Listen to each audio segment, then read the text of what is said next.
Hello, everybody. Hey, it's Ken Faulkner, and I got a knife video for you. I thought it was going to be a different knife video. Um, Man, this last week, uh, you know how you order something, depending on who you order it from. You get it from Amazon.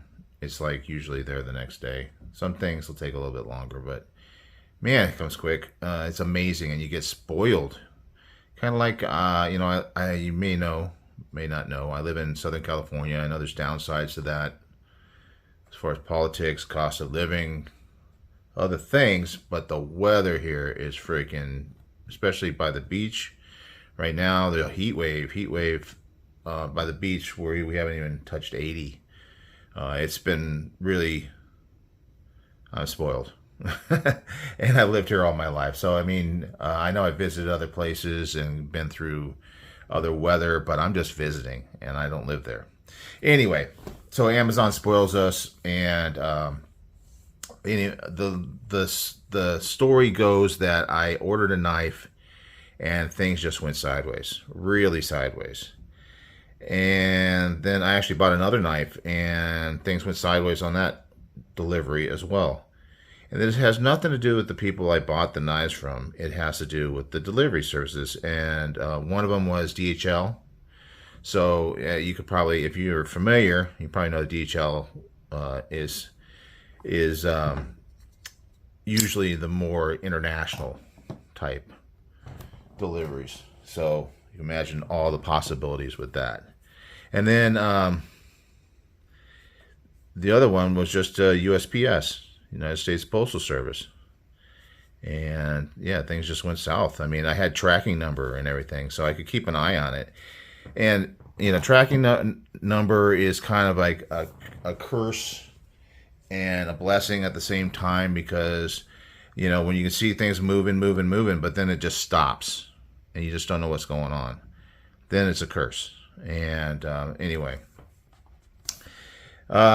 so what happened was I had both those knives kind of floating out there, thinking I'd have them in by this weekend to do videos on, and I was bummed. I mean, I get anxious about the mail. I get bummed when things just go sideways, even though things happen. I mean, things are getting shipped. There's thousands. It's just like when you see those airplane maps of the United States and how many airplanes are going back and forth. And then, so you think you lose luggage once in a while. And it's not very often, really. I mean, of all the knives that I get, it's a small percentage, but two happen in the same week. And that was hard. So my girlfriend is so awesome. She is awesome. She can complain sometimes that I'm buying too many knives. I'm sure everybody who's buying knives on a regular basis hears that once in a while. But still, she said, well, maybe just get a knife just to tide you over. So here we go. So I've been on kind of a kick lately, and I think this one is the one that kind of started me thinking about it. There's certain knife companies, so this is a case, that I have been thinking about buying one from, but just don't do it, and just have none in my collection.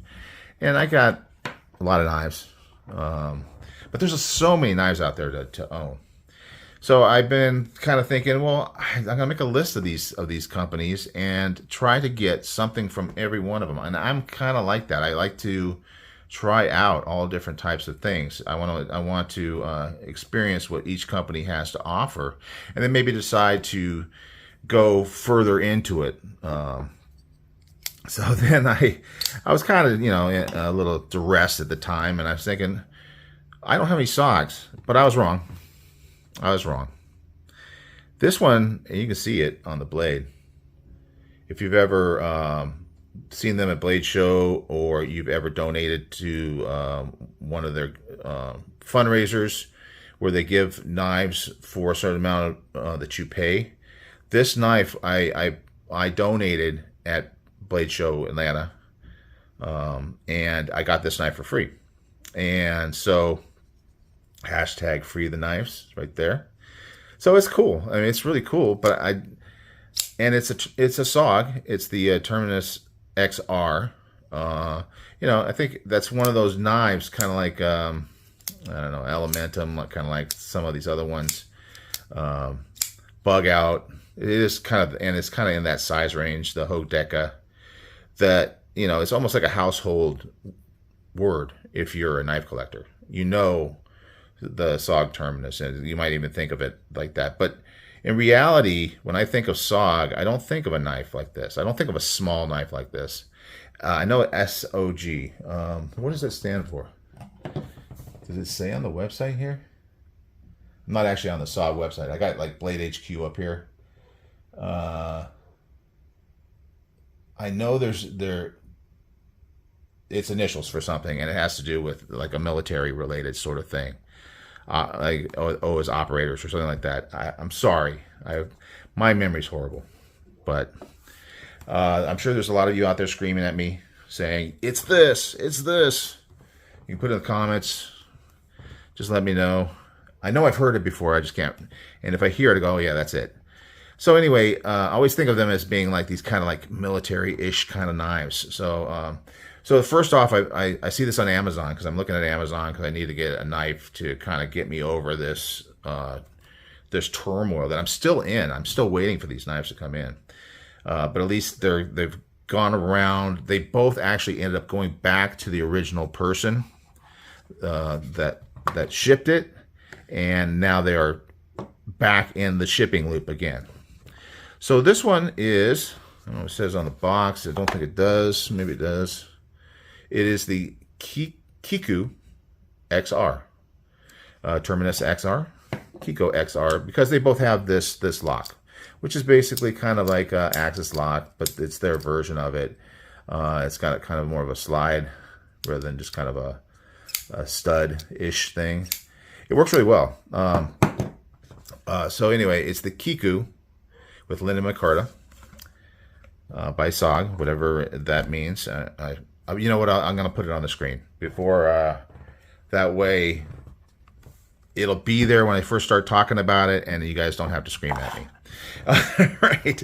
So this is what I'm used to thinking about when getting a knife from them, and I was thinking, oh, I'll get one of SOG will be one of those knife companies that I haven't bought from, and I ended up getting.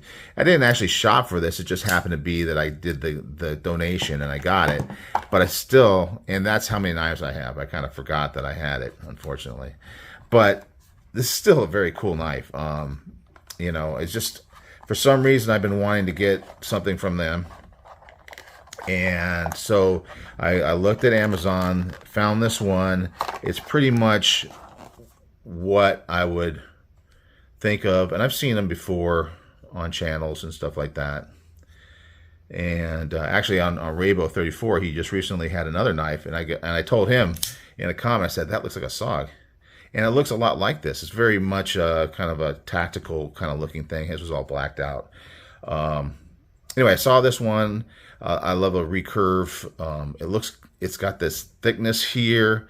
It's almost like a saber grind here with a swage on top. So it's really you can like stab it into a can of food if you need to survive by eating some chili, out of a can because the apocalypse happened or whatever. Anyway, never mind. Sorry. This is that kind of knife to me. This texture on the handles, the Linda Micarta, is very good. I mean, grippy, and it feels good in the hand. It's on the smaller side of what I usually like. This is a 3-inch blade, but it does kind of make up for that with that cool small recurve. I know people don't like to worry about sharpening, but it's not too drastic. But it's enough there that you can get into that cut and kind of make it hold when you're cutting something rather than slipping off so much. And it's got a great shape. That belly, I love it. I know a lot of people like Warncliffes and things like that. This is kind of my go-to. It's got that harpoon up here, just really aggressive. Sorry, I'm getting a little excited here. Aggressive jimping up here. Maybe a little too sharp for some people, but I'm not super sensitive about that kind of thing. My hands are a little bit used to things. Jimping on the flipper, which it's not my thing really, and it does stick out a lot, and some people are not going to like that. So I mean, I could see this at being something. It's got this piece is sticking out here with the lanyard hole. I could see people not liking it, and you really don't get great access because you get that clip. I could see this as being something that somebody else might not like, but I like it. I like it a lot. It's got the hole for deployment, which I always look for. The XR lock just really works really well. I mean, it sucks it in. So when you're, I mean, it's not a real detent, but it is springy. So you pull the blade out and it just pulls right back in. Even from like right here, it pulls back in. Doesn't give you that crispness of breaking loose when you open it, but it still works pretty well. It does feel like you get that. I mean, you can fail it, I suppose, but it's good. It's got this interesting clip, and because of that, even though it's reversible, you can't use this clip on the other side because you turn it over and then it's just not going to form the same way. So what they did in the box, I thought this was interesting, and I've seen this before. I'm sure you've seen it before. They give you a lefty clip. So if you are a lefty, you're going to put it over here. You get the same clip action with a different clip on this knife. So I kind of like that. It's heavy for the size. It's got weight, and that's something I really like. I'm looking in here, and there is a little bit of milling in there. So you can see the little pockets there. But it's probably steel, and it's pretty thick. This is a solid feeling knife, which kind of builds on that whole survival, tactical, ready to go in an emergency type knife. It's jimping all up in here on the top of the blade, various places where you might feel it. Down here, I mean, they go crazy. I've seen some SOGs, it seems like they have like jimping over all around the whole thing. Anyway, super excited about it, obviously. If you think I'm crazy, welcome to, you're in good company, I think. But kind of crazy that I already had paid for 2 other knives, and I ended up buying this one too. So next week, presumably, if everything goes well, I should have some more good content for you, some nice knives to show you. I'm super excited about, but I don't have them here yet. But I'm going to stay calm. I got to do some yoga or something. Like Scab's doing yoga. Maybe I need to do yoga, do some meditation, or just buy more knives until they come. I don't know. I'm crazy. I'm crazy like that. So, SOG. Couple in my collection. Both good knives, but this one is really what I think of when I think of SOG. And thanks for watching. Thanks for putting up with my weirdness. And I guess I should tell you a little bit about it because it is CTS XHP. I know the XHP is a steel that maybe is kind of being faded out. I talked to somebody at one show that I was at, and they said that they were a knife maker, and they said that he can't get XHP anymore. So I don't know what's going on with that, but it's supposed to be a pretty good steel. I haven't sharpened this or anything, but we'll see how it goes. It's got kind of a cool ting to it, though. If you catch it just right. I could do I always say this, Bees Blades does this all the time on his channel. It's just like his tick-tock, because it sounds like a clock. Tick-tock, tick-tock, tick-tock. He loves doing that. Anyhow, I'm just rambling right now. I almost ended the video, and I dragged you in a little bit longer. Sorry about that. You guys take care, and I will see you on the next one. Bye.